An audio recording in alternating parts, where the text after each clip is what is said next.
আলহামদুলিল্লাহ, আল্লাহ তাআলার অশেষ রহমতে আপনাদের দোয়া এবং ভালোবাসায় আগের চেয়ে মোটামুটিভাবে আমার হাতটা অনেকটাই সুস্থ এবং ফোলাটাও কমে গেছে।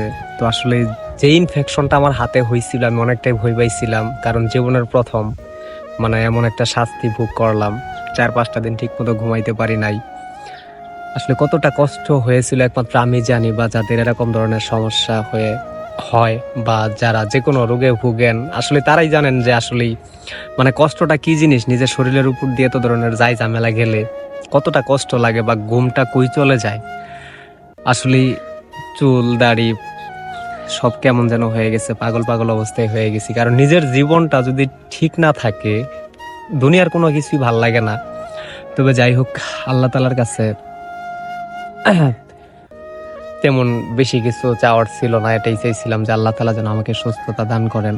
তবে যাই হোক, আল্লাহ তাআলা আমার কথা শুনছেন এবং আপনারা দোয়া করছিলেন, যার জন্য আল্লাহ তাআলা মোটামুটি ভাবে আমার আগের চেয়ে একটু সুস্থতা দান করতেছেন।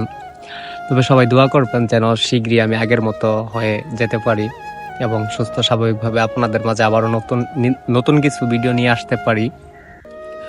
আমি প্রত্যাশাই করি সব সময়।